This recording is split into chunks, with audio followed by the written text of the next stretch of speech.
What is going on, everyone? It is Foul Play here, and we are back again recording another Modern League. So, tackling game one here today. This is the same list as what I ran last time. I won't get too busy spacing it out because I'm running short on time. But we've got the main deck Knight of Autumn for Ensnaring Bridge Hate. Also has added benefits of either being a body or gaining some life against Paralysis or Burn or something like that. I've also gone for the main deck Leyline of Sanctity, just so I can have a bit of a greedier sideboard. Tron's been coming back in the metagame, now that sort of decided where it's at, and Tron can make a pretty good main deck for what everyone's doing. So we're going to have these Gadok Teagues in here to answer all their big creatures. They're all as dust. Cards like that. We got Surgical Extraction and Rest in Peace as Graveyard Hate for Uro decks. We got Heroic Intervention, mostly for Blast Zone, Engineered Explosives, effects like that. But I guess if someone's also destroying your enchantment, you can counter that as well. So it's kind of nice, or like trying to take control of it, bounce it, something like that. And we've also got Torpor in here for all the Skyclave Apparition decks with the ETBs that we need to worry about. Force of Vigors is added Artifact and Enchantment Hate in the sideboard, and the fourth Leyline of Sanctity in the sideboard as well, the first three being in the main. So yeah, outside of that, main thing to notice is I've gone back to using some Sentinel's Eyes in this list. It's a pretty sweet card, pretty powerful card. Obviously, if it's countered, you can recast it, things like that, which can be pretty nice when you're expecting a turn 2 mana leak or something along those lines. Yep, but no Path to Exiles, bit greedier, but you know, having a Vigilance creature is going to help make up for the fact in the shadow matchups that we've not got that, right? Alright, so we'll take this, jump into a match here. Also, as I'm sure you've noticed, I've now got my microphone right here in front of us.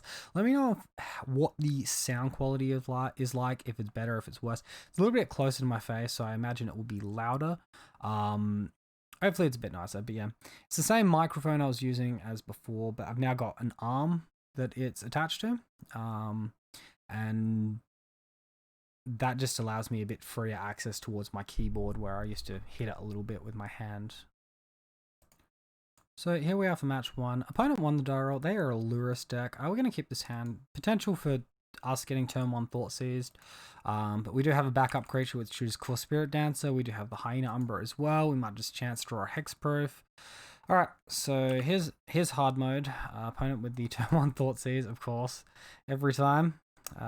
Actually, going for Dryad Arbor might be our best line here. So we'll go ahead and throw out this Windswept Heath.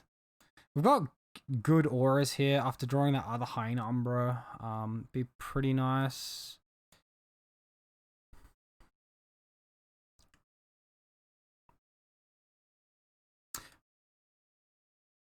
Opponent with the second Thought Seize. My guess is they've got the third effect, and they've also got the Monastery Swift Spear here.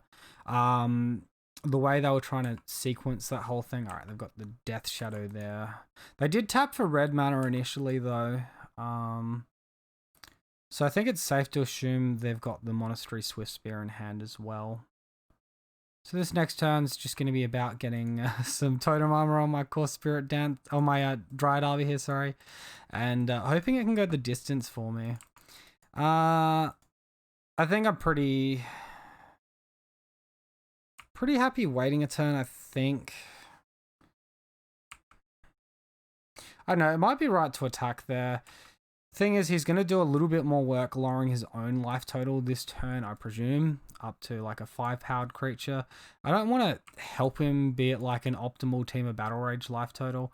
I could chump block here. It's a little bit risky. They could Lightning Bolt themselves and then have like Lightning Bolt Fatal push my Dryad Arbor. Post-combat Bomat Courier.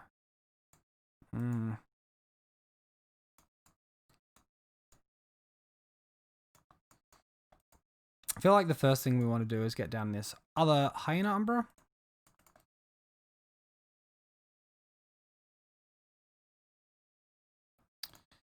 Then the Ethereal Armor. So we're double Hyena Umbra down now. It's pretty unlikely my opponent's... Alright.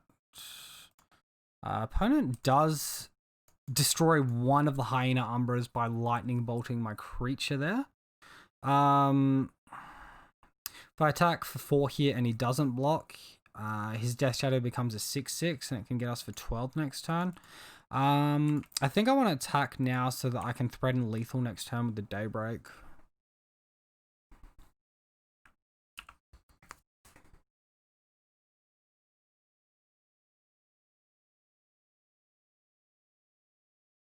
Alright, oh, opponent with the old fetch shock here. His life total is nice and low. 9/9 Death Shadow. Goodbye Daybreak Coronet. Does he have the Team of Battle Rage as well? He's not even attacking with the Bomat Courier. No. Alright, any sort of evasiveness? Bargain. Alright, let's go team. Well, opponent can still have removal spells and get there that way, but they just concede. Alright, sweet. Excellent stuff for us. So against Death Shadow, Knight of Autumn, not that important. Leyline is going to be very important though. And again, we don't have any Path to Exiles, so there any other effects we might want here? Maybe something like Surgical Extraction. I think that's overthinking it. I think we just want to take this list as is straight into the match. We have a pretty good like deck construction with these Sentinel's Eyes anyway, with the 5 evasive effects as well. Alright, so match 2. Opponent's on the play again. This hand is not keepable. Actually, I saw the Hexproof Creatures just slightly late. That was probably a keep, that last hand. It was hiding here in the middle somewhere.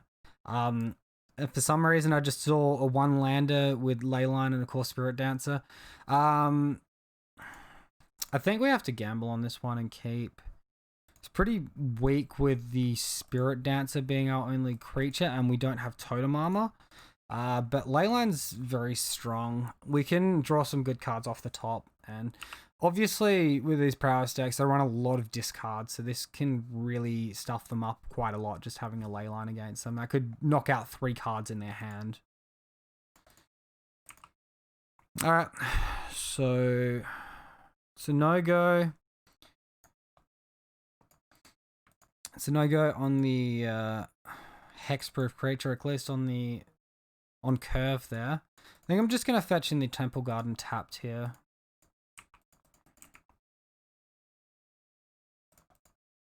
And we're going to wait at least one more turn, so at least we can draw a card if our opponent's got the Fatal Push to Lightning Bolt for Core Spirit Dancer.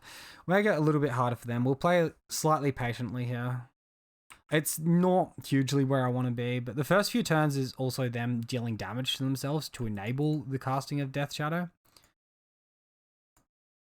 So opponent casting a Lightning Bolt, targeting themselves. Alright. Alright. Safe to say he's probably got a decent amount of removal in hand still. I'll play a tap still. I'm still not under any pressure. He's not cracked his Marsh Flats end step either.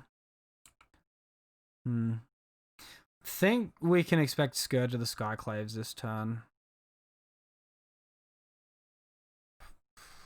Alright. Or just feed the Swarm into Inquisition of Kozilek or Thoughtseize. Alright, or maybe we top deck the creature. That's alright. See what we find off the top. Obviously we're on 12, they're on 3. We only need 1 attack to get them. Spirit Mantle is not the card we're looking for.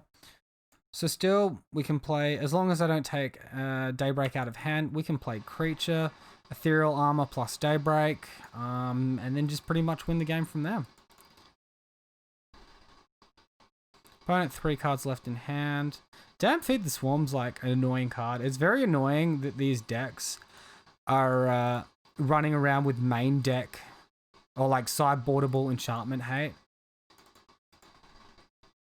I probably should have left that in hand.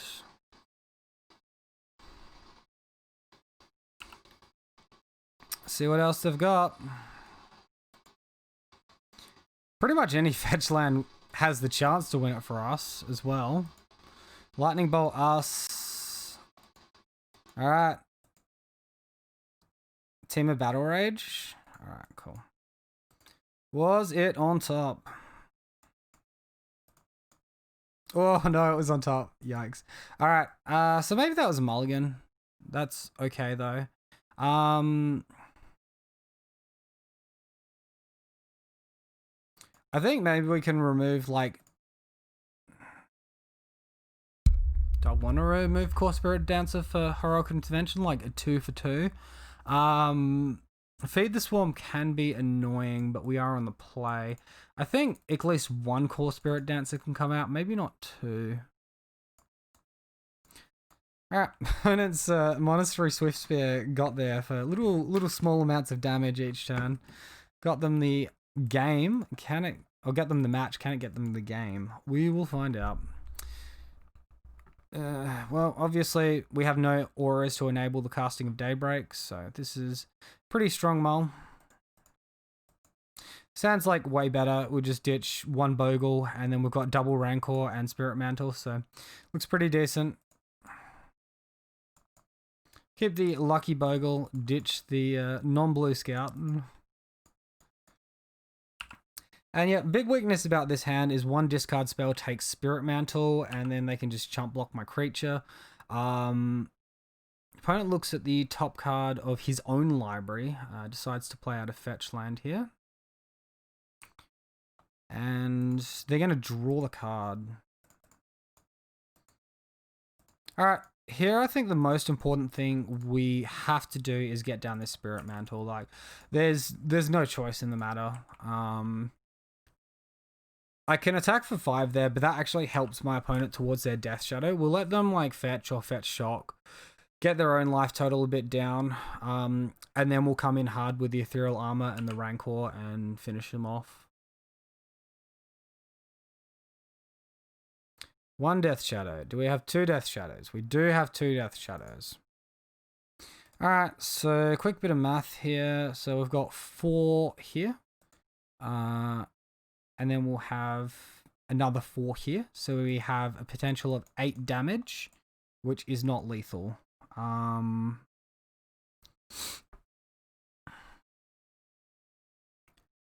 So, how do we want to proceed? We preferably want to play around Team of Battle Rage. If I play double Rancor, I attack for total of 6, which would put my opponent to 6. If I play Ethereal Armor and then a post-combat Rancor, or double post-combat Rancor, so Ethereal Armor would be attack for 4. That would put my opponent to 8. And then I can play out double Rancor. I just don't want to help my opponent too much here. So I think I'm going to lead on... I guess it doesn't matter if we lead on Ethereal Armor or Rancor here, but we've got to lead on one of them. Attack for 4, put my opponent to 8. Play double Rancor, and we'll have more than lethal at that point. Maybe I even leave this other Rancor in hand. Probably not. Alright, we've got a 10 power creature ready to kill next turn. Opponent loses 2 life, attacks us to 1. Oh no, he shocks in the Blood Crypt as well and has the win. Damn. Knight's Whisper into Shockland, they lose 4 life and get us. I mean, we were just dead if we played out our hand and attacked. Oh, that hurts as well. Oh well, never mind. Shadow just a bit too good for us here today. Thanks for watching, everyone. Hope you enjoyed the video. Let me know what you thought down below. Let me know if there was a better line that I should have taken as well. If you're new here, be sure to subscribe for daily content. And if you haven't already, look me up on Twitch. Link in the description. Schedule on Twitch. Thank you all once more. Have a great day. Cheers.